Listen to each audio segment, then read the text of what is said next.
Hello, ladies and gentlemen. So this has been a good long while coming. I have been meaning to basically do this for a while now. If many of you remember, of course, my first time actually covering America Rising 2, or at least in this case, the first America Rising game mod for Fallout 4. Now, before we get into it, of course, we need to first talk about what is America Rising. America Rising is, well, was at first the modification for Fallout 4. However, as time went on, many have argued that that was kind of the beta, if you will, the alpha for the actual main subject of today's video. Which, of course, is And a America Rising 2 Legacy of the Enclave, which, as of this moment, mind you, well, shit, I can't see the statistics because I forgot to log into Nexus. Hold on, folks, I'll let Murc here take over, which is, by the way, ladies and gentlemen, Mercury! Mercury, you take over for a second while I get the statistics for this mod. yeah, so allow me to explain what America Rising 2 is. It basically is a expansion of the main story of Fallout in the form of a mod. It has basically everything from including new locations. It's fully voice acted. It's really well integrated with actual pre-existing dialogue without having any outstanding lines that are obvious of, oh yes, these had to be done by someone impersonating someone. And it actually is really fun. All of the characters are really well voice acted. There's no audio microphone pops or anything. It really is. And from it first showing up in, let's see here, November 5th of 2023, holy sweet Jesus. Yeah, This thing back has, when that was before Bethesda really got into the Enclave stuff. oh yes, oh yes. And currently sitting at the post of literally 3,000. Good lord, it has 3,000 posts. Jesus Christ. But no, ladies and gentlemen, when I say this is that America Rising, the Enclave story, is, like Murc said, is essentially a free DLC. And the story itself, well, we're going to get into it and then we'll kind of give our final thoughts on it. So let's go ahead and kind of get into more or less just the story, which, by the way, spoilers are ahead at this sucker because, again, there is a lot for it. Actually, hold up. Before I do that, I finally got the stats for this sucker. In terms of total endorsements, it is sitting at 4,622 endorsements. At the total of downloads, we are looking at 220,533 downloads. That's just for PC, folks. We're not even talking about the frickin' console version. But do know now that this will be linked in the description below, as well as, of course, the console for the Xbox version, not PlayStation, because I don't think there is a PlayStation variant of this mod. I don't know, I don't have Yeah, it. I had no freaking clue either. But again, this is basically the full release from America Rising 1. America Rising 2 Legacy of the Enclave is essentially the full release game. And the artwork for it is great. The actual presentation for it's amazing. There's still some wonkiness here and there, especially depending on what you play it on, which Yeah, we both will be talking about it because we both have experienced more than a few crashes. yes. Now, how would you like me to begin the explanation, the story, and create the setting, or I think we'll what do each you take like to? turns. Okay, Now, so before. Well, shit. I'll let you go first. Okay, so basically, this mod is set up in a way to where if you want to hit this sucker right out the gate as soon as you get out of Vault 111, you can. You want to hit this sucker as soon as you hit level 10 and you've got a decent amount of guns and armor? You can. And if you really want to have it be hell, you can play through it once, then restart your playthrough with all those levels you got from it, and do it again. He's not wrong.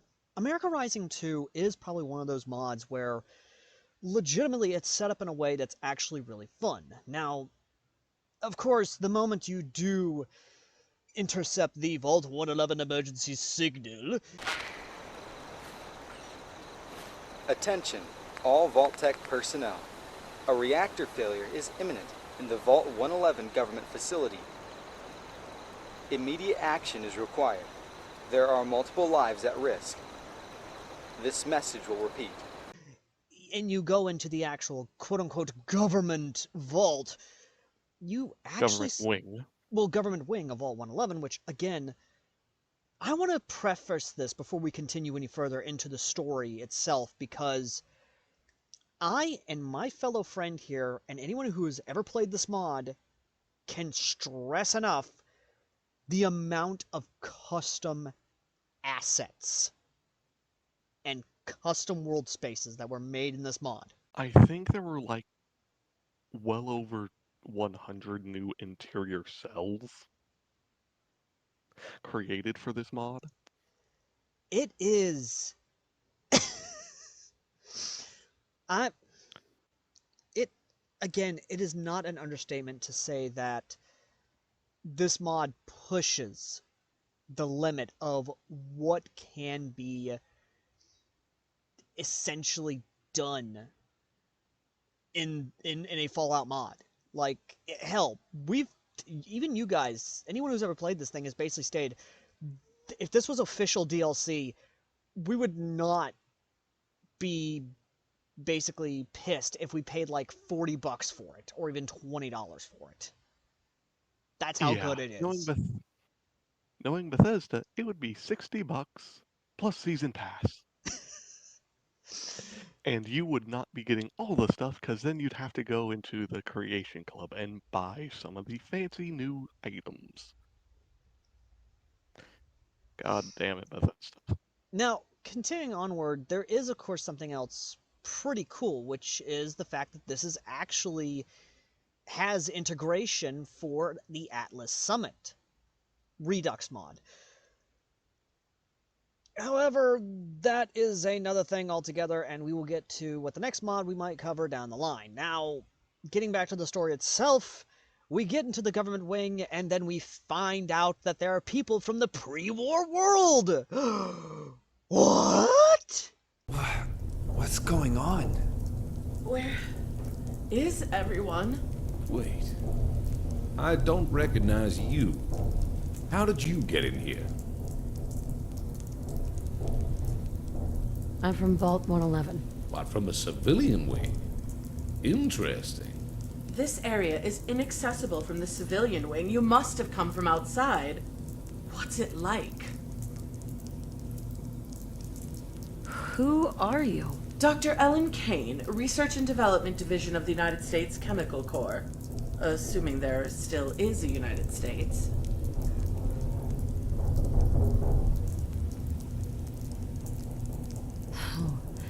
It's a disaster. Hard to believe anyone has survived. It's as I feared. We don't have time for this right now. I need to get to my terminal and find out what's going on. It's just down the hall. Those being General Ward, Dr. Kane, and then we have the two Enclave members of Peterson and Fitzgerald. Captain Peterson of the United States Army and Lieutenant Fitzpatrick of the U.S. Air Force. Fitzpatrick. Which, by the That was way, close. just so you folks know, most of these guys actually do list their Instagram, Twitter, and even casting club links in the actual main mod page. Meaning that, no joke, if you want to talk to these guys and kind of tell them, hey, we legit love what you did, hit them up. They're legitimately cool people. Which, by the way, there are more than a few actual names here that I did not expect to actually see. Especially for General Russell Ward being Alistair McKay. Now, most of you may think, oh, who is that? My brother in Christ. He has been in a lot of stuff. He's been in a few projects, including one that he has upcoming, which is literally the Holy Ghost. Another Fallout mod that he was in, which was again, back in 2020 was Fallout New Vegas, Brave New World, The Lonesome Drifter was his voicing role. Again, there's a lot of stuff here, including one character who is actually voiced by Kit Nevada. Again, if you don't know. Okay, Al, let us get back onto the point. Right, my bad. I am. There's a lot of voice acting talent, is what I'm trying to say here. There's a lot Yes. of talent. Now, after you have the decision of unthawing or killing these people, which is an option, but let's just say you unthaw them. Well, you are then greeted with a little bit of a quest where you have to travel basically near all the way to Seika, basically halfway across the map, into a small little tunnel where you then exit out into a massive new area. Your goal is to hook up the Vault 111 transmitter and main base. Obviously, we all know what the main base is. And here comes one of the fun parts of the mod, or one of the difficult parts, depending on how you look at it. Upon entering into this actually well crafted and sometimes confusing military satellite array station, you get to play a little defensive game where you can have some options and you're fighting off raiders. Which then again, everyone's going to say, "Oh, Raiders, that's one of the." Okay, so here's the thing, folks, about America Rising 2.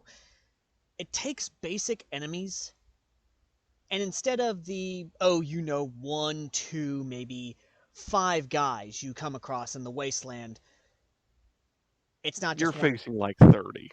Yeah, this thing, basically, if you have a lot of weapon mods and a lot of tactical mods, they're basically mods that allow you to basically spit a lot of lead down range, and you have a lot of ammo and an excuse to use it.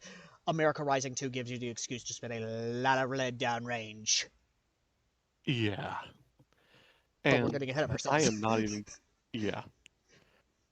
After that, you then have to go into one of the more difficult areas because it's near the Deathclaw town. Oh, yes. And this one is known as the Vertibird Refueling Facility, which, again, not difficult. It's just the fact of, depending on what level you are going to either run into a Deathclaw or you're not going to run into anyone else all between. It just depends on how lucky you are, which, by the by, for the best route to take, start from Diamond City, take the bridge, take the intersection, and just keep walking. You will get to it eventually. Yeah. And, folks, I know it seems like we're kind of skipping through a lot, but you got to understand, this thing is. This is a dense. It's literally an entire faction mod. It is literally a whole DLC where you can basically play this game from start to finish. And yes, that is exactly what it is. It's start from finish. Anyway, once you clear out the Vertibird facility full of gunners, mind you, you then go to the biggest set piece of all time. Okay, one of many huge set pieces, but, ladies and gentlemen, You get to go out and land on the Enclave oil rig. There it is. Command. Fitzpatrick, can you hail them? Yes, sir. Command, this is Victor Bravo 3504. Do you copy? Over. Again. Command, this is Victor Bravo 3504. Do you copy? Over. I don't like this. I can't make out any activity from here. Lieutenant, before we land, I want you to circle the oil rig. Let's get eyes on the situation. Yes, sir. ETA, 30 seconds.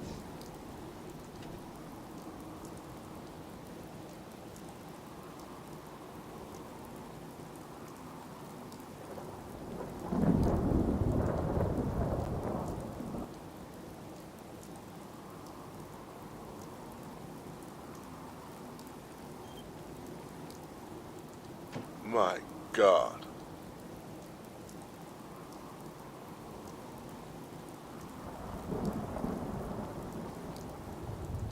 I'm not seeing anyone.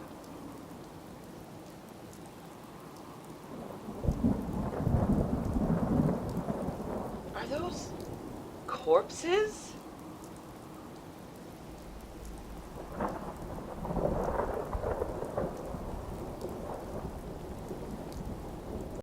Okay, before everyone has an absolute goddamn come apart, let us explain. So in Fallout 2, the Enclave oil rig was on the Pacific coast, i.e. the west coast, off the coast of California. That was destroyed by the Chosen One, the descendant of the Vault Dweller. Now I know everyone's scratching their heads wondering, okay, how in the hell can there be an oil rig off of the east coast and in the Atlantic Ocean? Wasn't Raven Rock the only, like, suitable command center in Fallout lore? That's where you're wrong, bucko. And this is where both me and Murc can gush a tiny bit. Just kind of go off tangent here on the absolute way they handle canonically the Enclave. And by Jesus, do they handle it well! The Enclave in this case, they didn't just decide to put all their eggs in one basket. No, they decided to spread their various positions out. Sure, High Command was in Fallout 2, and Raven Rock was essentially another High Command because it was in DC. But let's not forget, there's Chicago. There's there's still some rumors that Navarro is active, Hmm. depending on how you look at the Fallout TV show. Mount Weather is even mentioned, which, if you haven't actually looked into Mount Weather itself, do pause this video and go look into it. It's actually kind of interesting. It really is. They even... Basically, Go ahead. basically, basically, it's a case of sure, they had a lot of their high value things already destroyed, but this is what, 10 years after the events of Fallout 3? I believe so, Th- yes. Yeah, so there is a good chance that the Enclave from Fallout 3 were able to migrate away from DC. And now, this is where we get to meet one of the both Al and my favorite characters, Who is Colonel voice Whitehill. acted... Yes, Colonel Whitehill. But before that, I've got to tell you right now, before you even think about going on that oil rig, fair warning, you are depending on your system and depending on your PC, like I'm over here running a frickin' AMD Ace Magician AMD 5. This thing is at, after upgrading it to full 64 gigabytes of RAM, it is still chugging, but then again, I got like a ton of weapon mods on my mod list. So yeah, no, there's a reason why it's having issues just stuttering a bit, because this area is a custom area. Like, this is a full-on oil rig built from the ground up. There are so many secrets in this thing. There are so many areas to explore. Outside, before you get this thing up and running, it is just wall-to-wall ghouls. And how that... Ghouls, skeletons, rust, and walls. and a lot of other loose stuff that is going to cause your small PC to basically turn into a hot box, or even your Xbox to turn into a hot box, depending on which Xbox. Yeah, Because Murc, who played on console, same as I, mind you, and of course I decided to play on PC. Murc, how many times did you crash on the oil rig? I think it was roughly 3 times, and it was it was exterior, interior of the meeting room because I got swarmed by like 13 or some odd ghouls at once. I swear one of them was T-pose running at me, which was terrifying. And then there was the reactor level, which I crashed due to the thing of I hate swarms, and my Xbox hates swarms. And just so the people at And there's home a lot of these understand, things. just There's a lot of things that have physics, just so the people especially if you understand. use explosives. Oh God, yes. So just so the people understand at home, I have a Xbox Series. I have an Xbox One Series like S, like the first like white Xbox. Or my bad, not Series S, Xbox One X S basically. It's the white Xbox more or less with the black underside. Merc, what Xbox do you have? I have the exact same. Exactly, we both have old ass Xboxes, and we are trying to run that on old ass Xboxes. And you gotta understand, this is a big mod, even on Xbox. Like, it will take up a Yeah, good portion of your load order just on console. Not even bringing up the fact about PC. yeah. When I when I played it, I had to get rid of 15 mods that I used. One of which was literally just one of them was literally just one that basically got that made it run smoother. I Mm-hmm. had to make it work. Oh, yes. And then, as Murc said, as you're fighting through these undead bastards, you come across everyone's favorite Colonel, Colonel Whitehill, played by Keith Nevada. Hold it right there. Identify yourselves immediately before I open fire. This is a restricted area. What? General Russell Ward, United States Army. Just what the hell is going on here? General, we need to talk. There's hostiles all around and most doors are jammed. You need to go left and make your way up the catwalks. The door behind me still works. It'll bring you to the war room. Meet me in there. It's the safest place on the oil rig. Understood. Let's move out. Who is a voice actress who was previously on a former Fallout mod, mind you, which was, of course, Fallout the Frontier, who played Morgana in Daisy. However, she's also known for other certain things. Oh my. Cue the Tucker clip. And I'm just saying this right now, folks, if you go look at her IMDb, you will find certain things that you may or Projects. yes, that you may or may not know, which I am sharing with Murc, mind you, because yeah, she's she's done a lot of both high quality and low quality stuff that you don't watch in public. But in terms of public stuff, she has done a TV series known as Yuki the Space Assassin. She was basically Yuki Sakamoto? L1. Uh, yep, Tsukamoto. Okay. Tsukamoto. And of course the spam girl voice. And let me just say this right now. This chick legitimately has such good range of voice. Like, she is such just, oh my god. She is so good at what she does.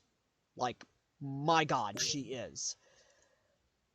But, moving on, after we find out exactly why the hell the oil rig is currently covered wall to wall with ghouls, it's because the scientists messed with the FEV.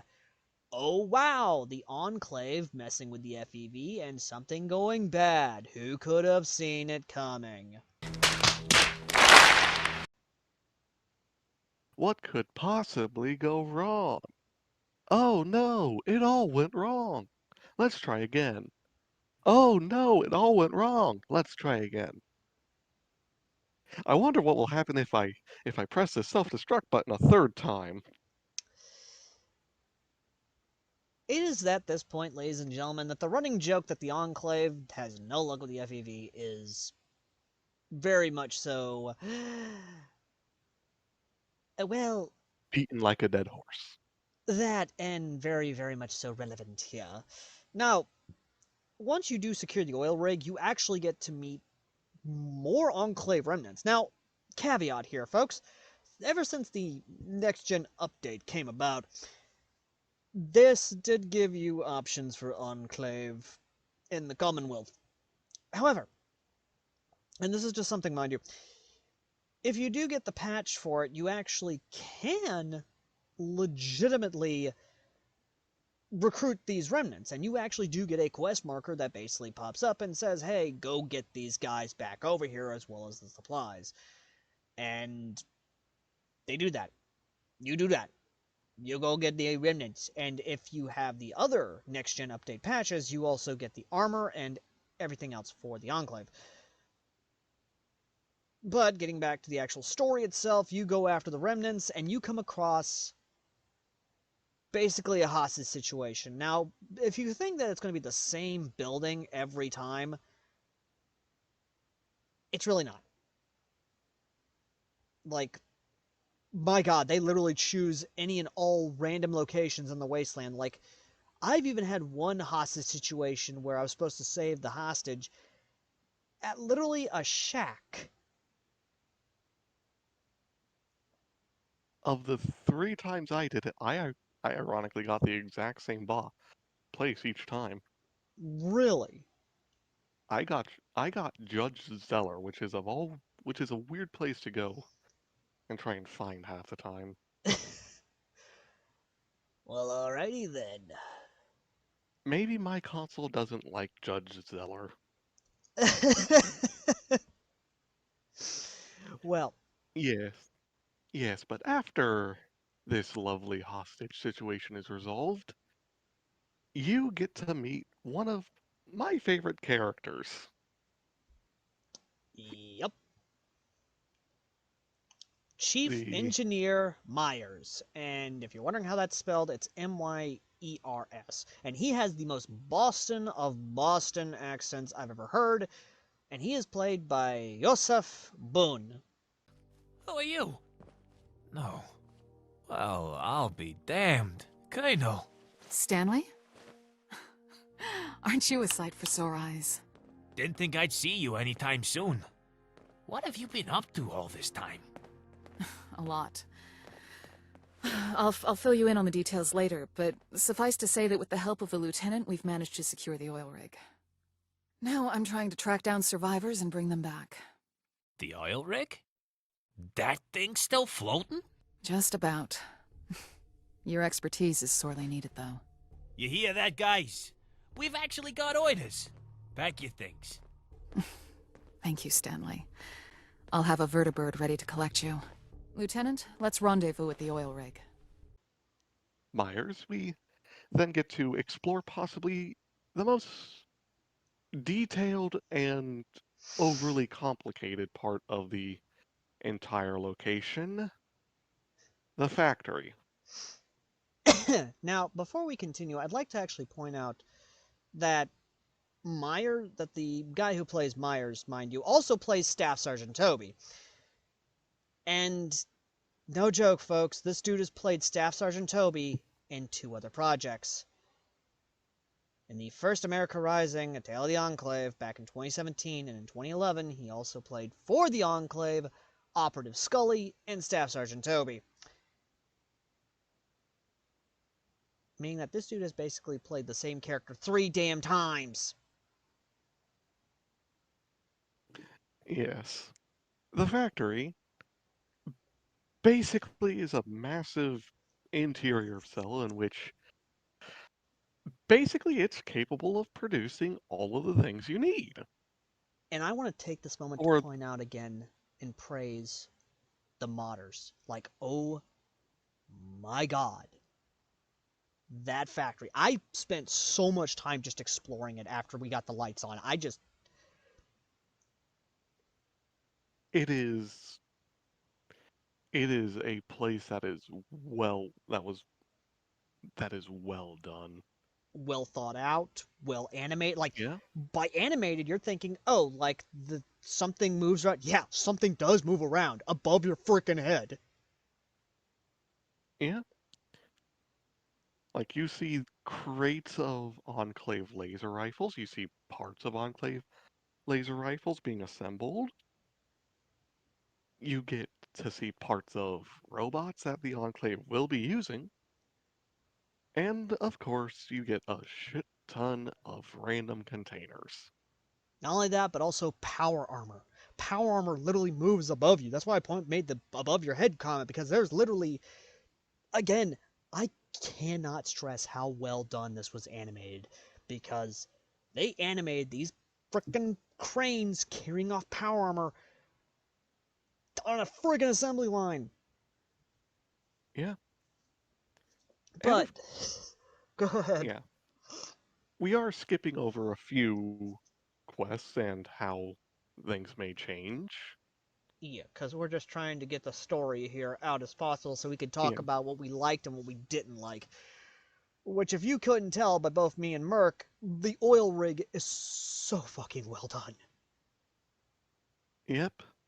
But then And we of get... course, then Oh, go ahead. then we move on to the next part of the mission where we get little bits of Enclave remnants coming back, bits and pieces, and then we get to the beginning of where the Enclave may be messing up. They start to mess with FEV one more time, but due Now, to there not being any location normally accessible with FEV, this mod had to create one. Over here, Lieutenant. I will leave you two to it. Lieutenant, Dr. King's work is vital to our cause. Help her with whatever she requires. The condition of the labs aside, I'm not able to resume my work until I have access to 3 crucial items. An automated analyzer, a hactane capacitor, and some FEV2 samples. How does it work? No, it's nothing exciting. It's a device able to analyze hazardous materials without endangering ourselves. It'll be necessary.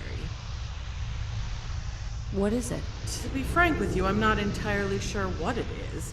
Myers told me he needed it to repair some of the equipment in here. That sounds dangerous. In the wrong hands, it certainly is. I won't bore you with details, but allow me to paint you a picture. Imagine for a moment that at the snap of your fingers, humanity would no longer be threatened by radiation or its offspring. FEV is the key to that power. Where would I find that? You strike me as quite the explorer, so this may pique your interest. There was, I suppose, an enormous military complex beneath Boston. General Ward and I had inspected it shortly before sheltering in the vault. According to some scouting reports, it seems a tunnel collapse has resulted in easy enough access to what's left of the facility. You'll be able to find everything I need there. Take care, though. I imagine plenty of opportunists have made their way inside, too. A massive interior cell where you have to fight off ray gunners, raiders, super mutants, and potentially the Brotherhood of Steel. and let's not forget the one Assaultron that can turn invisible. God damn those things. But no, seriously, folks, again, me and him cannot stress enough the interior of this son of a bitch, because the moment you get to the super mutant portion of the sucker, it is so Fallout 3! And by Fallout 3, I mean mutants just taking girders and jamming them in the ground and making them pointy, hanging gore bags off them, bodies just slewed around, piles of gore here, there, massive firefights happening in the interior. It is.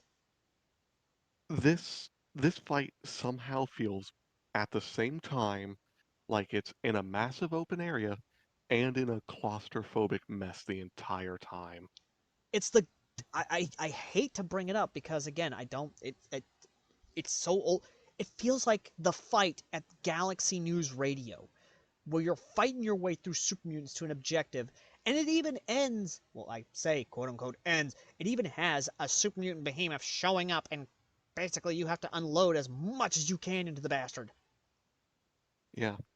Thankfully, you're not on your own. You're with Enclave and Power Armor. Now, I will point out that does feel a little Call of Duty because the moment one of them dies, another pops in. I will happily admit that. It does feel a tiny bit Call of Duty-ish. But believe us, it doesn't get that Call of Duty until well later on in the mod. Yeah. But we have a good way too then, so let's just go ahead and say that the moment you do get the stuff for the good Dr. Kane, which, dear God, Dr. Mangla vibes much. Mm-hmm. She then tasks you for another quest. Excuse me, Doctor. Was there something else? Here you go. Oh? Let's see. Excellent. Yes, these will do nicely. I hope it wasn't too much trouble. I can now make the necessary preparations for my work. In fact, I'll arrange for the technicians to get started here right away. Here, I trust this compensation is enough for your troubles?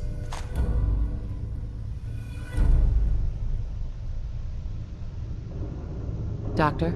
Now, there is one matter that we must address. It's all well and good having the tools, but without anything to run the experiments on, it's all for naught. That being the case, I'm going to need some tissue samples. How do I, obtain this tissue sample, exactly? To clarify, I will be taking the samples. What I need is for you to bring me 3 living specimens. I'm going to need 2 contaminated subjects. For the best results, a heavily mutated creature, as well as your typical wasteland denizen. And I will also need a pure, untainted human. Where would I find that? Underground, I would expect. Vaults like ours, I'm sure you must have somewhere in mind. I must stress that the subject has not faced long-term radiation exposure. That would compromise my work. What do you mean, contaminated? Well, technically, anything exposed to long-term radiation will do. What I'm really looking for are 2 subjects on the opposite sides of the spectrum. One heavily mutated specimen, such as a ghoul or a supermutant, as well as a specimen with less obvious mutations like your average wastelander. This will allow me to tailor the FEV adequately. I'm ready to get to work. Here, take this specialized stun baton. It isn't especially reliable, but you'll need it to stun the specimens long enough to bring them back here.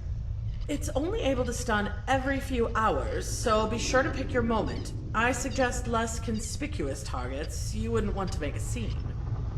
This one being the most goddamn annoying for me and Murc and anyone else who's ever had to play it, because this is the one time I will happily complain about a quest marker, or at least a quest line in general. She requires you to get a resident of the wasteland, a mutated creature, and a vault dweller. You can already see the issue. The first 2 are doable. Well, I should rephrase it. You need someone who's been, you need a pure human, a mutated creature, and a normal person. You can lie about the pure human or the as as Zach Hazard has, and Mike Burnfire hilariously showed when they sent a bear as a pure human. Oh yes, you can. However, if you are like me or anyone else who wants to try and basically get as much max XP as possible and basically try and see what you can do, you can go down the purest route and basically try and be a completionist. And let me tell you folks right now, getting into Vault 81 is a pain in the ass to wait around for some schmuck to basically be far away from everyone else and then basically beat him over the head with that stun stick and then send his happy ass off to the oil rig. And it even has to be an unnamed figure. Oh as yeah. I figured out. And I. That's right, folks. You cannot send a named NPC off to the oil rig. Because Even if they're an asshole. Oh yes. Oh yes. So, basically after that's done, things seem to be going well. Until... Let's talk about the Army Depot. The Army Depot is probably one of the most, if not the most, well-crafted, well-designed, well-thought-out world And space. most customizable. Oh god, yes, most customizable. Like, me and Murc thought that, oh, they did great with just the satellite array and the communication center. We were not prepared for what came next. For when you walk through that tunnel into the Army Depot, you were met with trees and grass and a actual honest-to-God base. Now, not massive, mind you, but this is a pretty good-sized world space, and one that... Has multiple workshops.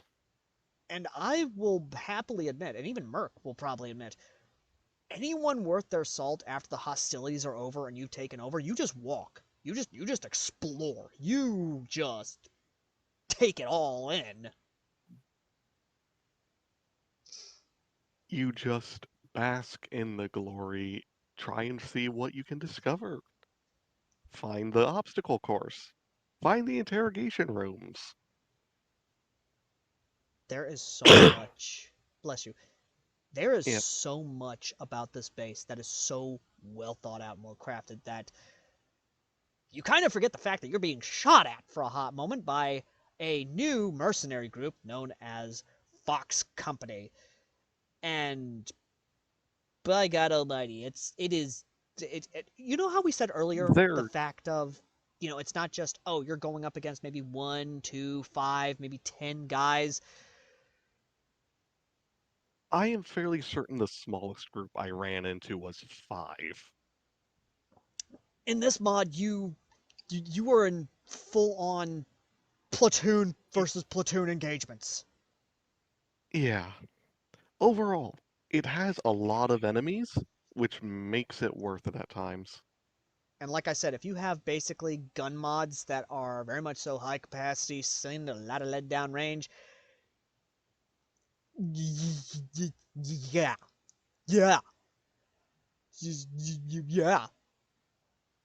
Let's not get into the reveal of what exactly Fox Company is. Not yet. I'm about not Fox Company, Fury Company. That's who it Fury, is. yes. Yes, I was let's born. let's not talk about the discovery that we make. However, it does lead to a rather big mystery. That being the fact that General Russell Ward's daughter, Vanessa, is somehow alive? This is our claim. It's... It can't be. What, you in charge, Army man? You made a big mistake coming onto our turf. What is this trickery? You're not Vanessa. Hey, stay back. How the fuck do you know my name? Who the hell are you? Oh, this is rich. Yeah, I do know who you are. I gotta thank you. You're the reason we got here in the first place. Time for you to join that family of yours, Russ.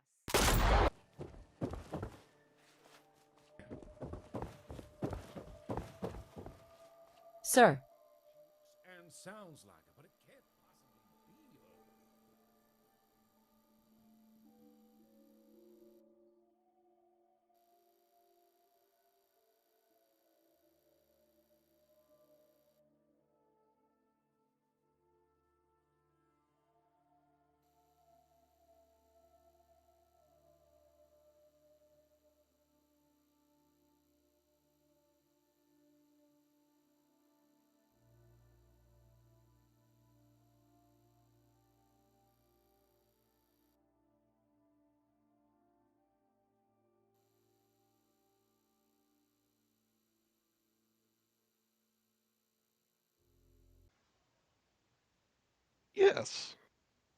Which Yes, leads us... but Go ahead. yes, but that's all we're going to say about that.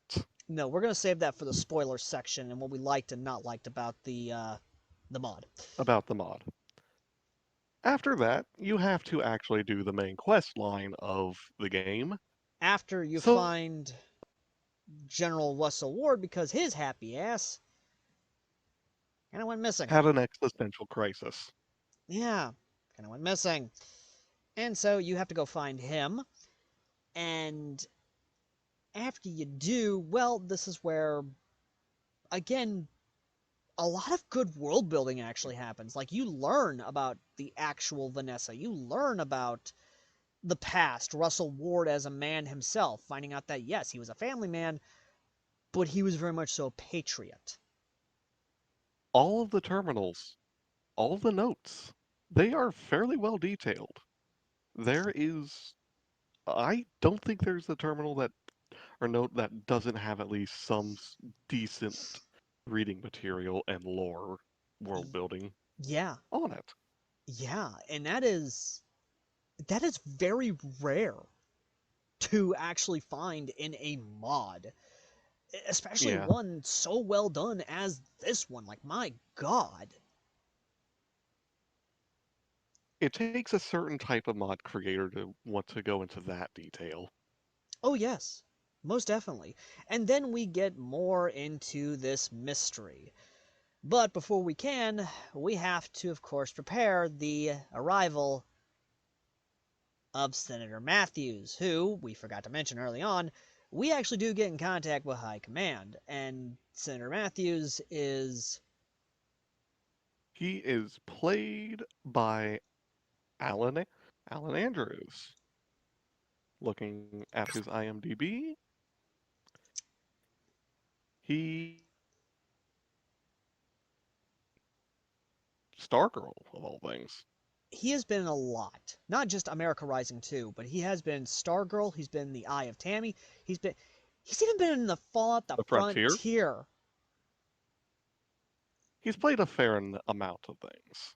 Oh yeah, this dude is, he is by far that asshole who is the guy you want to kill, and that is something that does come up quite a bit when you're playing this game. There's a few characters you want to put a bullet in, but speaking of characters, I think I want to kind of take a moment to kind of talk about the fact of there are a good amount of characters in this mod, including none other than Staff Sergeant Toby, who, again, me and Murc have lovingly called Enclave Crunk. Not forget about Quartermaster Barrett. Oh yeah. Who, according to the little bit of the logs we explore, if you explore her room, may or may not be in a relationship with Colonel Whitehill. Yes. Speculation, no proof. Exactly, don't ask, don't tell. Although, goddamn, she into redheads. But anyway, back to the actual main story itself. Yes. We basically finally get a bit of fun here because, again, we're basically trying to kind of get things set up for the arrival of the Senator, meaning that our happy asses are being sent on more fetch quests, more securing of areas, more basically this, that, everywhere in between. And it isn't until Senator Matthews does finally arrive that we learn a little bit more, including the fact of, well, the Institute is involved in this, and by God Almighty, we basically get the the privilege of trying to find our way into the Institute. Forgive the intrusion, gentlemen. I have made a troublesome discovery. What seems to be the problem, Doctor? This autopsy, I was certain I would find a way to identify they were a synth. However, I was mistaken. If I didn't know any better, I'd have thought this was simply a vault dweller. It was only once I began the brain biopsy that it became clear it was a synth. There was a circuitry, a lot of it, embedded deep within the brain tissue. Central to it, in fact. It's the only telltale sign I could find. These Institute synths, I heard they were lifelike, but seeing one in person, it's both incredible and harrowing. It's like I told you. There's no way of telling a synth apart from a human unless you kill it. That's why people fear the Institute. Yes, Colonel, you made your point. The Institute has been on our radar for a long time now. Our agents have looked into numerous Institute-related incidents in the past, but have never been able to pinpoint the Institute's location itself. With how little we know of them, they could very well be our biggest threat. I'll come back to this in a moment. Now that we have you, Dr. Kane, how has work on the FEV been going? I've made some promising adjustments to the genetic markers it targets, but truthfully, progress is slow. We're struggling with the lab's power supply. There isn't enough to keep the FEV compound stable for more than a few seconds at a time. We can only run tests for a handful of seconds at a time, and only every few hours. Unless we have more power. Myers, is there anything you can do about that? Well, we could always shut down the factory, like we did last time. That's not an option. Agreed. Only other option is to upgrade the reactors, which is easier said than done. Leave it with me. I'll think of something. That's your priority now, Myers. See it done. Good. So, to summarize our priorities, Chief Engineer Myers, get us more power. Dr. Kane, you keep working on the FEV. This comes directly from the President. Everyone else, it's about time we find a way into the Institute. We must know what we're dealing with once and for all. And I insist the Captain spearhead this mission. They look like the type that get things done. Yep. Which, if you don't know, basically just the main quest. More or less. Yeah. Up until you build the actual teleporter. At that point in time, you're Yeah. basically told, oh hey, go to the army depot. Yeah, go to the army depot. Build the molecular relay. Oh, and while you're there, make sure you download the systems, and then steal any information that could be valuable to us. You get in This there. includes Go ahead. this does incomes, such as a file from the about Fury Company, some blueprint about the reactor, and you do not have to be aggressive with the Institute, but we'll talk about that later on Oh yes. once we get to the spoiler section. Oh yes, definitely getting to the spoilers. Which, again, one of the objectives he forgot to mention was the fact of you also have to get all the key members of the Institute leadership as well, which basically just boils That's down to go talk to these people. Yeah. Not that hard. Just go talk to these Yeah, schmucks. you do it if you were siding with the Institute anyways. Yep. So, same amount of XP given either way. So, after you do get all that information, you basically teleport your happy ass back to the surface world. You are then told, well, before you do get told that, we do come upon a very interesting sight, where the Colonel is arguing with the Senator and the General. Now, you have to understand, up until this point in the story, the Colonel has actually been somewhat supportive of the General, not so much the Senator. We'll get to We why. see we get to see the beginnings of how they perceive everything in the wasteland. Mm-hmm. It definitely shows a very much so interesting dynamic in the Enclave. It's the fact of, oh, they're not all evil. Or, they're not all bigots. It's that it's more nuanced than anything else. And the only other bit of Fallout media I can think of outside of fan fiction is, I think, Old World Blues actually kind of covers this idea and topic, doesn't it? Yes, with the Enclave Reborn, where you have the reformist path and the purist path, which is actually quite a good way to describe these two sides. And if you would allow me to make this analogy,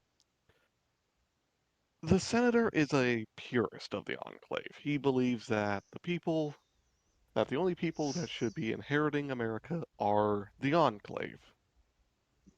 Whitehall is a reformist. She definitely sees the fact that there are people there. We have to just accept that. She isn't accepting of literally everyone, but she can see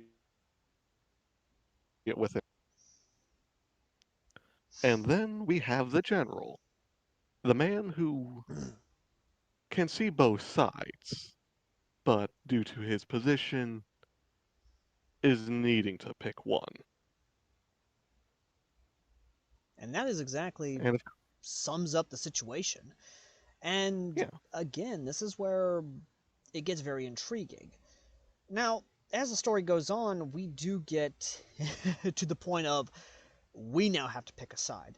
Because one of the objectives they do send you on, outside of, take care of Fear Company and eliminate them, yeah, is you have getting. to go to hallucinogen. Oh, That yes. fun place. Oh, yes. To grab a certain device for a certain forced evolutionary virus. And you are confronted outside by Colonel Whitehill, who tells you what the whole plan is, and this is where we can start talking about spoilers. Listen to me carefully. You cannot go along with this plan.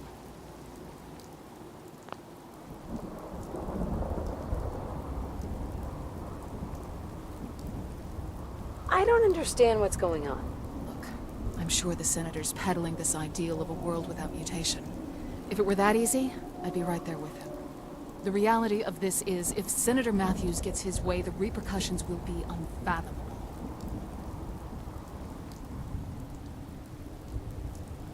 What do you mean by that? For as long as I can remember, Enclave scientists have been trying to modify the FEV to attack mutated tissue in some way or another.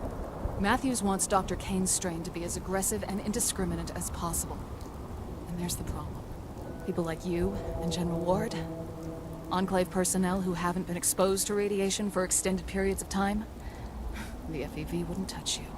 But people like me, Enclave remnants who've had to scavenge the wastes for years, we've been exposed to enough radiation that the FEV would end us. And once people catch wind of the FEV, I guarantee they will all band together to destroy the Enclave. They'd be fighting for their survival. We can't let this happen. Because the big change, the big branching point of the story, I guess you could say. Because holy sweet Jesus, this is where it gets stupid. And I mean Enclave stupid, because it's like, oh, this is the immediate solution. This is not what's going to happen down the line, because here's their big plan, mind you, for FEV. Because if you remember back in Fallout 2, the Enclave basically was planning to more or less do chemical warfare. Fallout Mass 3. dispersion of FEV designed to kill off nearly anyone, kill off everyone who has trace amounts of FEV in their DNA, which is essentially damn near everyone. Fallout 3. Oh, look. Kill everyone via water. Born pathogen that will kill everyone that drinks the water with FEV in their DNA. I think you mean radiation, but yeah, basically. Sorry. And this is where it gets even more batshit insane and fits the Enclave mindset all too well. And again, I cannot praise the creators of this mod enough that actually clearly did their research when it comes to the Enclave's whole harebrained scheme of, oh, hey, let's do this. Gentlemen, ladies, my 45 1911s, my 9mm Lugers, and all firearms under the sun, you're going to want to sit down for this one. Because even I cannot believe the absolute stupidity and absolute insanity that is their plan for the FEV. The Enclave, in all their genius, in all their brilliance, with the brains of a pre-war scientist and the experience of the last 200 years. Their plan is to shoot it up into the sky, have it disperse in the atmosphere, and kill everyone with FEV infecting their DNA. That is their plan. Folks, you are given a choice by Colonel Whitehill. because she points out rather obviously that this is going to kill a good portion of their combat forces. Not just mutants and raiders and ghouls and others who are affected by radiation, but their own fucking troops. Because a lot of the troops from the oil rig and a lot of those troops who have been hiding aren't, well, they have mutated DNA now. They have trace amounts of radiation within them. And the whole point, the whole damn purpose of this whole thing is to kill people with a certain amount of radiation. Anyone And with a brain would know exactly who to side with at this moment, which I actually putted that suggestion to a vote, or choice to a vote, and many of you voted Colonel Whitehill. I did not have time to do a playthrough where I sided with the general, but I did watch a review, well, a playthrough where they did. Whitehall just vanishes. We'll get to why that sucks in later on, but if you side with Colonel Whitehill, she basically tells you to more or less make the senator and the general look like to have an accident, basically, no better terms of the words. And there are several ways to do this. Number one, you can just basically put a grenade within the energy cells or the fuel panel of the vertibird they're going to take. Or the more fun one that basically takes a whole hell of a lot of planning and execution, swapping out the vertibird's IFF indicator and letting that puppy get shot down. Which is a lovely little journey through the factory where you have to try and find everything you need. Oh, yes. And then finally, once the, well, assassination is done, Colonel Once White. the accident. Yes, totally the accident is done. Colonel Whitehill is now in charge, and you'd think this would be the end of the mod. Like, anyone and their mother would automatically assume, oh yeah, this is where you end the mod, right? Not America Rising 2. Nope. We're on the Nope. second freaking act. I'd say this is the third act. Oh no, this is the second act. And, folks, the third act, oh boy. Well, after whoever is in charge is either remains in charge or replaced, the army depot is attacked by the Brotherhood of Steel. Now, granted, before that, we also have to talk about the fact of, again, now that we're talking spoilers, we're shown the effects of the FEV, now under Colonel Whitehill's charge, mind you, and this is where we actually get another one of the more moral choices, where we can decide whether or not a quote-unquote traitor of the Enclave is gassed by us or by Colonel Whitehill. It is... The explanation done by the FEV is honestly terrifying and is just so visceral, and I loved it. But, like Mercury said, once we actually get the demonstration of that over with and we realize, are we the baddies, the basically army depot is attacked by the other fucking Steel, and let me tell you now, if you do not have a mod that allows you to play Flight of the Valkyries on the vertibirds in this mission, It is disappointing. Pull that sucker up on your phone, I don't care where, even frickin' CCR's Fortunate Son, because you are coming in on a gunship with a minigun, just laying hell down range from said gunship until you basically land and you start defending the base. And by defend the base, I don't mean, oh, yeah, we just defended the base, we secured it, haha, we can now move on to the next objective. No. Waves. Again. You are fighting waves of Brotherhood of Steel in power armor and their vertibirds. And surprisingly, the vertibirds are flying competently.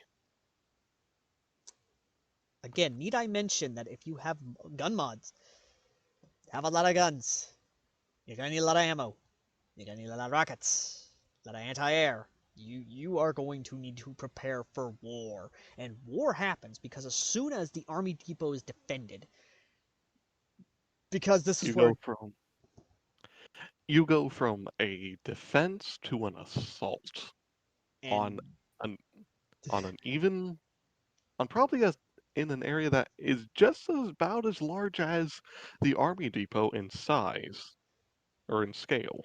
this is where it gets Call of Duty. Yeah. And by that I mean, stop me if you've heard this before. A team, a small team of special forces sneak into an enemy territory, enemy held missile silo, where they have to take out the guards and anti-air for the main assault to come and take the facility. Only for you to then have to rush to a certain point in this missile base on a time limit. And you're thinking, oh, the time limit only continues as you progress a certain way, right? No. No. The moment you reach that missile, you have to run and gun. I'm talking, you better have a light machine gun with a high capacity magazine because believe me, you have to fucking gun it. And my happy self, I was able to at least get it with at least a couple of minutes left. Murc here apparently pushed his luck. I I fought off I was able to reach it with less than 30 seconds. I stopped the thing with less than 30 seconds. Folks, this is where it gets even more fun because as soon as you do this, you can, of course, go around and loot the people because every single named NPC, the entire Brotherhood leadership, is in this base. Paladin Dance, frickin' Elder Maxon, the entirety, basically, of the Brotherhood leadership's in this sucker, and they were trying to get a missile armed so they could basically take out your oil rig. Now, don't get me wrong. I like this fact, but at the same time, I don't know. Eh. But It's one of those things that you either like it or you don't. yeah, but we'll get more into it. It's a set piece battle. Yeah, but it is a very big set piece battle. Like, holy sweet Jesus, this was actual combat. Yeah. Then we get to the destruction of the Pridwen, which, don't get me wrong, I wish we could have seen the missile, but it's spoiled. It goes down in basically the same way Liberty Prime destroys it. You're probably in the same spot too. Probably. But, ladies and gentlemen, you're thinking, okay, it's over now, right? Right? No, it's not. You then get to deal with the other faction and the other big faction in the wasteland. The Institute. And this is where I was honestly intrigued by the actual mod itself, where a member of the Institute actually comes forward claiming that he is a proud patriot. Sure you are. Figure basically gives the idea that hey, we can we can work together. You just come in, wipe out the leadership of the institute through a secretive assassination plot, and then I will be promoted as the director and be able to then basically allow you to take over. It's a win-win for both of us. Now let me go ahead and preface this now. For anyone who has basically tried to use the stealth mechanics or play stealth games, Fallout 3 and New Vegas had, in my opinion, the better of stealth mechanics when it came to Fallout games. Especially with the Chinese stealth Fallout, suit. yeah. And this one, well, it has a fun gimmick. You are disguised as a Generation 2 synth. Yeah. And you have to go around and plant essentially bombs in each and every single director's office. The Or last one, location. yeah, or location. The last one, however, is literally out in the damn open, right there next to the trading kiosk, and I have been, ooh. Do you want me to explain what I had to do to get this one? Yes, please, Jesus Christ. I had the following. It was in the middle of the night. I had I had a stealth boy. I snuck in from around the corner. I had as many things as I could in my favor, and I was barely able to do it. Whoever They put that objective there is a absolute son of a bitch.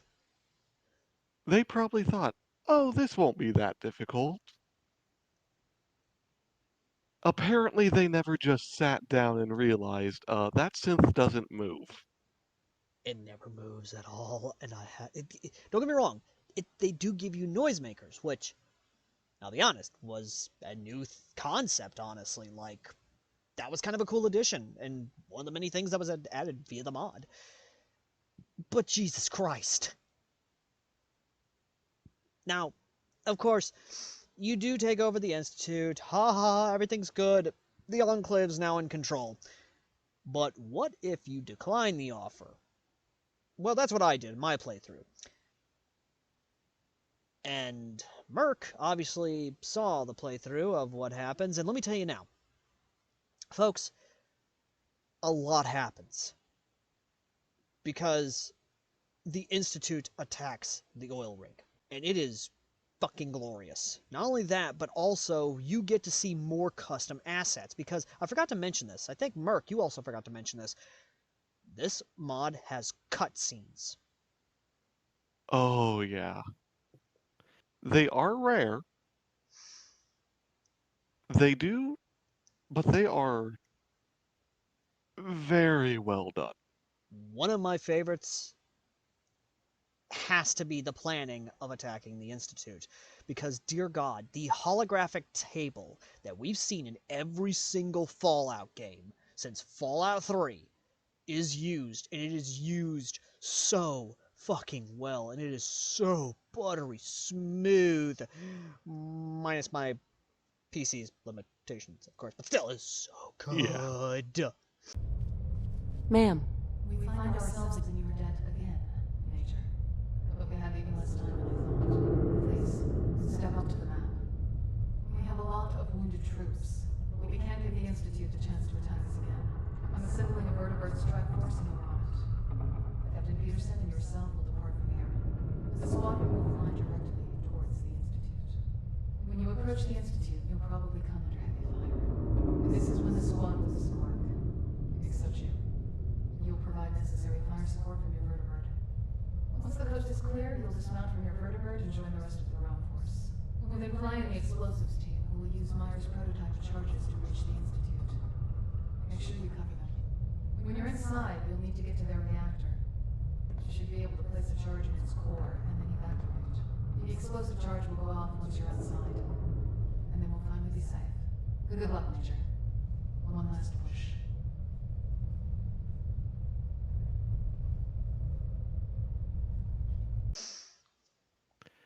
It is glorious. It is beautiful.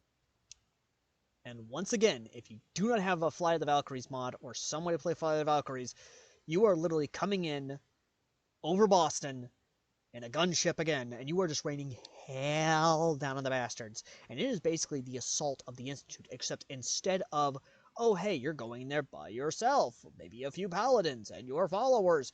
No, this is a full-on assault force. We are coming in loaded for bear, and we are bringing the hammer down these bastards. And bring the hammer down we do. Because the moment it's done, the moment everything's said and done, and you get back to the oil rig, you are treated to probably one of the coolest damn cutscenes possible, which is a speech by Colonel Whitehill or by General Russell Ward. But Colonel Whitehill's speech, I'm just going to play it without us talking over it, just so you guys can see it. Oh no, we faced many hurdles over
you see why she is probably one of many favorite character. I'm just going to say this. She is just the right amount of kind of everything She's for serious, she's sexy, she may or may not be bisexual. That voice, it is a well-crafted character. Little with just the right mix of everything that can make them enjoyable. It's, it certainly is not one of those cases of, oh yes, it is a badass female character. No, it's a badass that just happens to be a woman. oh yeah. Oh yeah. Now, we've gotten to the part now where we're going to talk about, of course, what we thought about the mod, what we think about it, and whether or not we say it should be permanent in your load order or not. And honestly, the only gripe I have has to do with the Radiant Quest, because at least two of them allow you to shoot things. The two others, not so much. Okay, maybe one, but even then, that's basically the one Radiant Quest you get from Catherine, Dr. Kane. You basically have to go collect blood samples. Yeah, Another one, it's go ahead. it's basically the it's basically just a reworked quest from Diamond City's Science Center, Basically, where yeah, Chief or the Myers. technical document. Oh yeah, Chief Myers technical documents. Now the only other two that legitimately I do enjoy. Okay, my bad. Other three. Lieutenant Fitzpatrick's Radiant Quest is basically, oh hey, we got a down vertibird. We need you to go check it out. We need to go help it. That one legitimately makes sense. Like, Go to location, random enemy attack. basically Black Hawk Down. Like that's Yeah, all it is. For, of course, the quartermaster, it's basically, hey, one of our iBots has gone missing. Could you kind of go get it? And it's basically, hey, we're just trying to kind of fix its matrix or something. Basically, make better iBots, kind of like Eddie from yeah. Fallout New Vegas. Captain Peterson's quest actually, even Captain Peterson, which again, forgot about the companions for New Vegas, not New Vegas, my God, for this mod. Captain Peterson is a companion you can actually take with you, as well as, of course, Staff Sergeant Toby. However, Captain Peterson's Just quest is go here, clear it out, we'll send in guys to secure it. And it's not a, oh, hey, yeah, another settlement needs our help. It's basically, no, you are legitimately securing footholds in the area. you secure foothold. You when you go get a foothold, you don't just get you don't have to build the defenses. No, you get the defenses there after a while. Oh, yeah. You see the world change by your action, not Diamond City literally has patrolling Enclave soldiers and Enclave flags flying at. I'm not even going to well, I am going to get into this little fun thing. If you do the side with the Institute ending, you will have synths that do work with Enclave power armored units to secure areas. Yeah. Which, again, anyone who has any sort of technical brain would basically realize, oh, hey, yeah, no, having something that could actually create soldiers, we kind of want that. Yeah, We kind of want it. Now, obviously, we've been kind of dancing around the Fury Company thing and kind of, hey, why do we need to go to the Institute to get Fury Company information? Fury Company is another bit of interesting lore expansion. They are basically a band of synths that are meant to go around on the surface and raid military facilities. Vanessa is essentially a synth clone of General Russell Ward's own daughter, who basically helps get past the DNA locks of certain facilities. yeah. Of course, the fact that it was it was Ward who had his daughter turned out to be a synth so he lost her twice, basically. Mm-hmm. It does make him siding with the Institute a little bit more difficult, to say the least. Yeah, which is why you kind of yeah. Not only that, but the story beats as a whole. I legit love them, but at the same time, there are parts in this mod where I legitimately have to question what. Yeah. I'm not saying One. that as a bad thing. Like, I'll let Murc be the more critical of me. Okay, so the pacing is kind of well done at up until one or two points. I'm going to say this. The fact that it was a case of Ward finding out his daughter is alive, to him immediately going to his old family home, to then basically track to then us going to the Institute, tracking down information on Fury Company, and then killing Vanessa, that bit of pacing kind of went too fast. I'll agree with you on that one. Granted, I get If there it. was a way to spare her, that would have probably made it better. Yeah, would have. But no, no, it's an abomination, needs to die. Yeah, Now, I will admit this.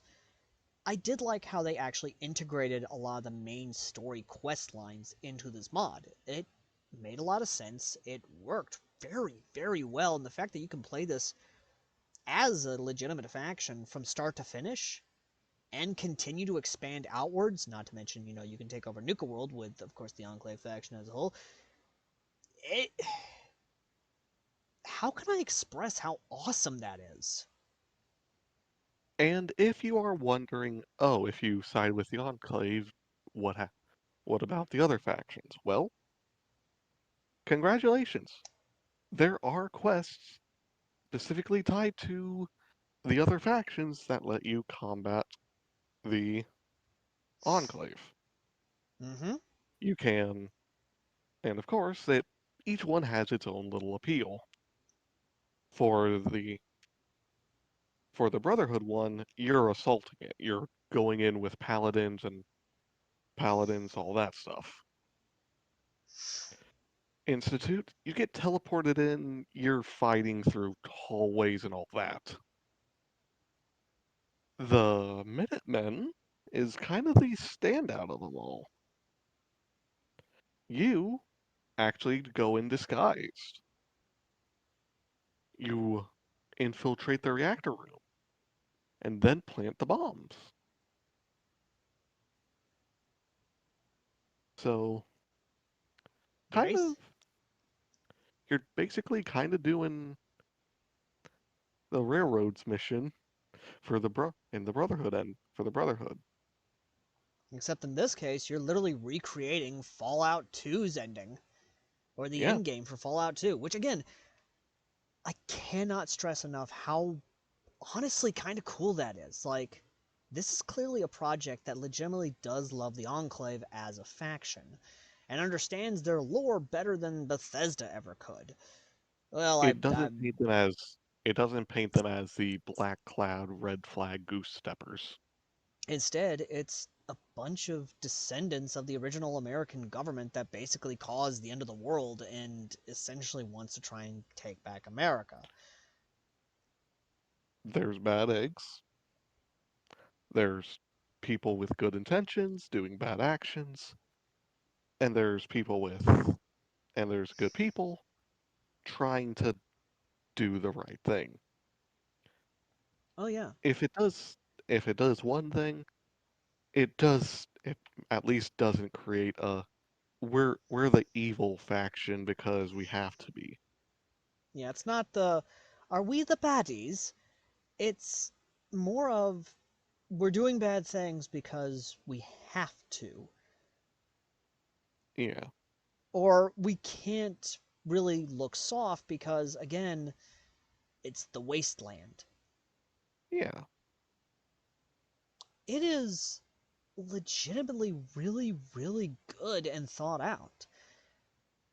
So, I guess the big question is, should you have this on your mod list for either console or PC? If you are taking my advice, it is well worth it. Just make sure that when you play it, you are prepared for a few glitches or crashes. Yeah. As the game is fun. It does actually put up a bit of a challenge.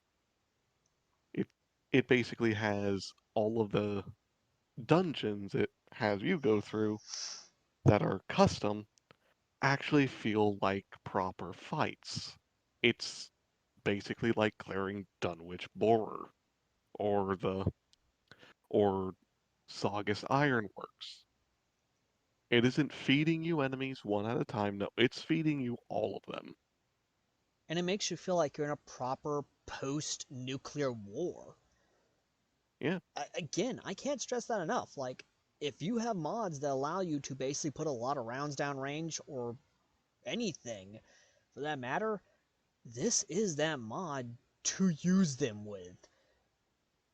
Like, my god, I couldn't tell you how many times I've gotten into firefights in this mod, and legitimately I had to look at my ammo counter and realize, okay, I still got enough ammo. Like, that's how many of these bastards get thrown at you, is when you start glancing at your ammo counter and you see whether or not you've got enough ammo for the current weapon you're using. When you have to pick up your enemy's weapon just to have ammo. Essentially. Now, This is a Go ahead. this is just one of my fun things of I started off as a ballistics build. By the end of it, I was a power armor energy weapons build. For me, I was still ballistics just because the fact of I like guns. I love Yeah, guns. I'm I'm a person that's willing to change their loadout depending on what's needed. And in terms of firepower, this mod gives it to you, as well as a ton of other stuff. The assets used to create the uniforms are well thought out as well. Like, it's. I. There's a lot here that actually works really, really well. Hell, I myself am actually replicating the actual Enclave fatigues, and I'm going to be doing a video series talking about the other uniforms. Well, okay, minus the obvious, but it uh, it just shows how much passion went into this and what it can inspire. And now, because you know the fact that I'm myself and Murc here are into fanfiction, well, before we get into that, I guess I might as well go ahead and give my piece for it. If you're looking for a mod that legitimately does give you a honest to God faction that integrates itself perfectly into the game, that you can either start out with at the beginning or basically not even interact with until the end game, then America Rising 2 Legacy of the Enclave is for you. But Now, let's talk about the application of it in fan fictions. The this. best. You go ahead, Merc. Okay, so this is a little bit of shameless self promotion, but I have a story. I need to get back to writing it, called Into the Survivors, where I decided all the endings merged into one world. Are there contradictions? Yes. Does it create a fun little bit of a writing challenge? Yes. Did I include this as one of the endings? Yes. Is I I have enough information that I can feasibly say everything that would need to be integrated just feels natural. It Like, it really does. Like, again, we're not exaggerating when we say this mod integrates itself perfectly into it to the point of if you gave this to a friend, he'd straight up say, dude, there's Enclave in Fallout 4? And you'd never tell him it was a mod. Sure, there is. The only real clear giveaway is that none of the companions actually have any dialogue related to it. Also, I recommend that the companion you use, if it's not from the mod, is dog meat. Because Dogmeat is best boy. Yes. But in all seriousness, though, like Murc says, the fanfiction potential here is astronomical.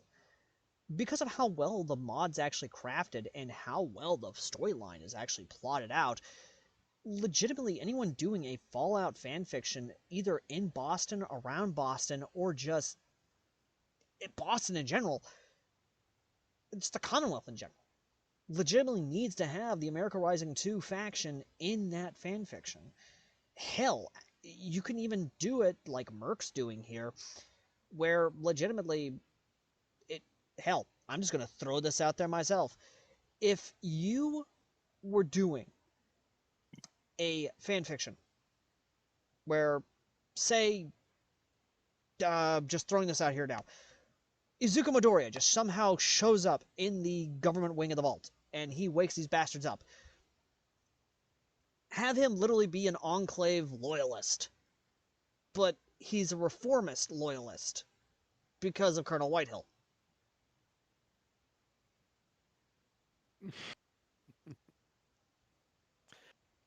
I would even say that if you just took the America Rising 2 mod and placed it in another setting,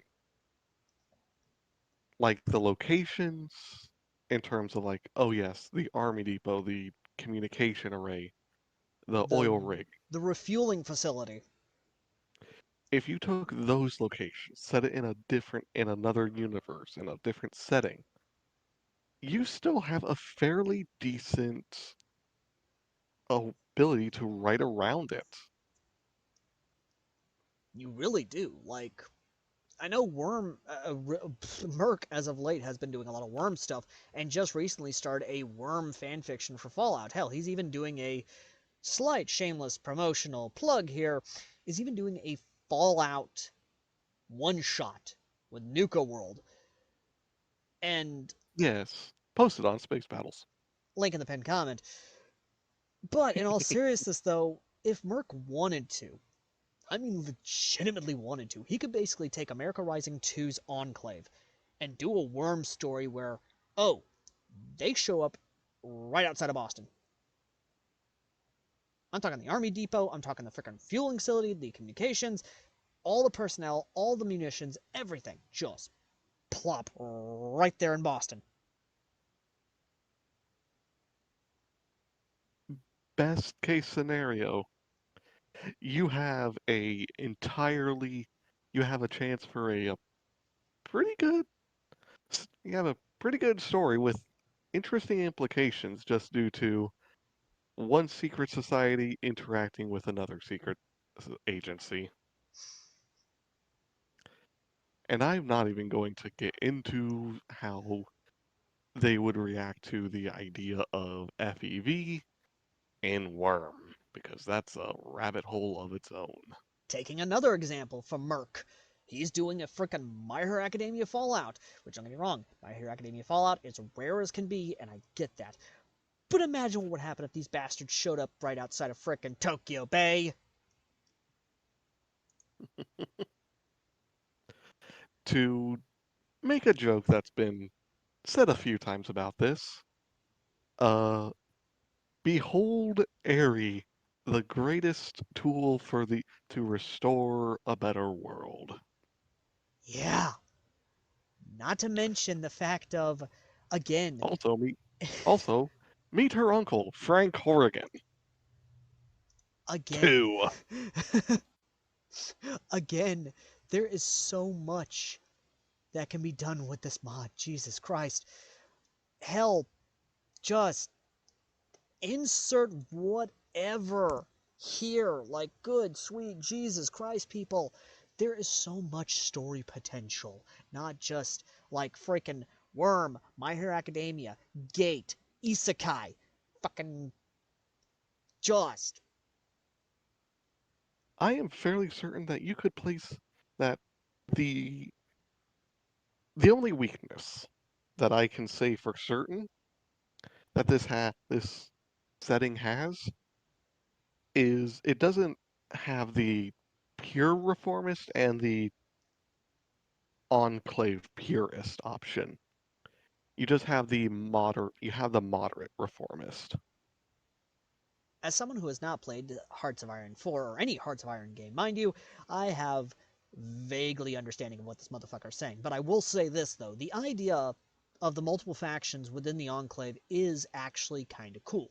And I love that. From a storytelling perspective and a gameplay perspective, it gives you just this absolute moral quandary. Much like within Fallout New Vegas' Brotherhood of Steel, where it was basically McNamara versus fucking what was that other guy's name? Um, McNamara or Harding, that's what it was. McNamara and Harding, or once again, fucking siding with House, Benny, or Yes Man. It legitimately is one of those concepts that could have worked, but I guess I can see where they were coming from. I can only assume they were under a lot of pressure to make this mod.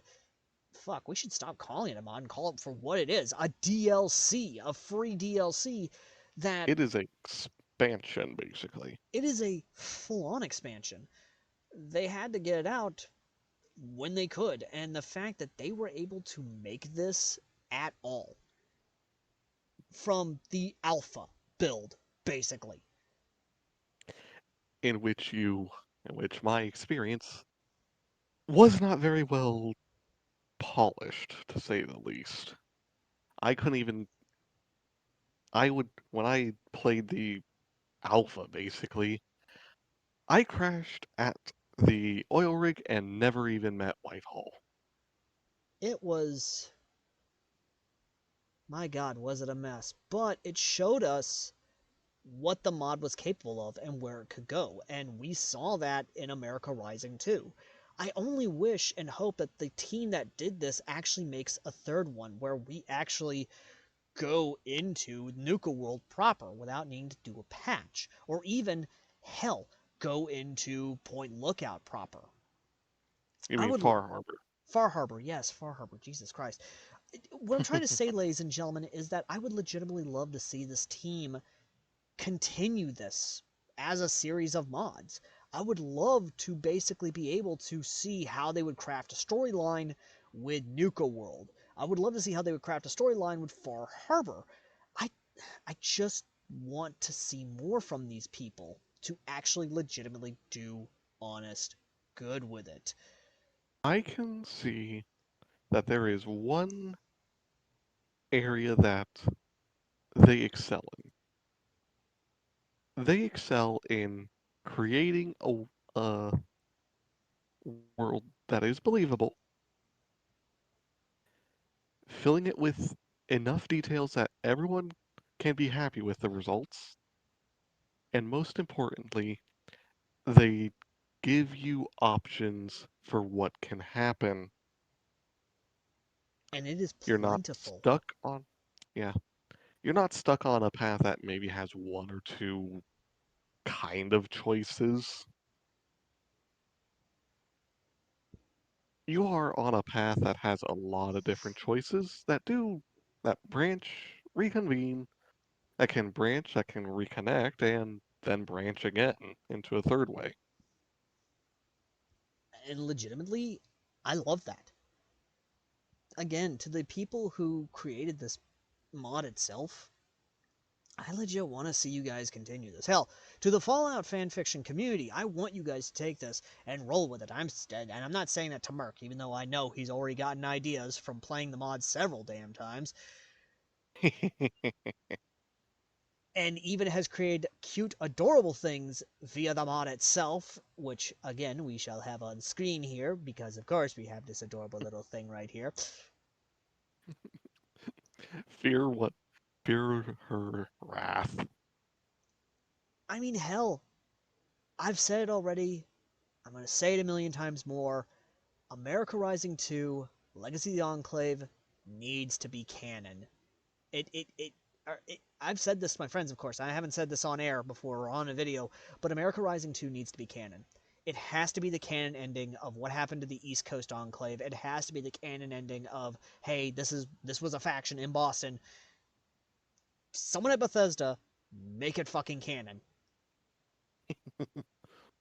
Do it before Fallout 5. Oh, but in all seriousness, though, ladies and gentlemen, the next mod I will actually be covering, as well as Murc here, will of course be the Commonwealth Responders. This one, legitimately, I did not know about, and is actually kind of cool to see that the Responders from the Appalachian area is coming to the Commonwealth. A good thing that came out of the mess of 76. Hey now. It's but one of the better parts. But in all seriousness, though, ladies and gentlemen, we will be taking a look at. I don't know if it does have a console release. If it does, I know Murc will probably play through it, which will probably be a lot less resource heavy than America Rising 2, even though I pray. even though from what I'm seeing of it, it looks like there may be some things. But then again, these are the responders. It's not the Enclave, so Yeah. should be interesting. But either way, though, ladies and gentlemen, as always, I've been Airsoft Owl, I have been Mercury. aka the Shadow Trooper. And if you go to the pinned comment down below, you will find links to not just, of course, the PC release of America Rising 2, Legacy of the Enclave, but also the Xbox version. And if there is a PlayStation version, I will put that there. If not, then, well, PlayStation's being PlayStation.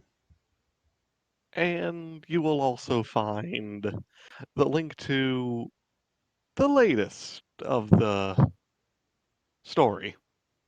Of not only The the one-shot Fallout story. not only the Taylorverse, but also to his Into the Survivorverse, as well as his My Hero Academia Fallout fanfiction.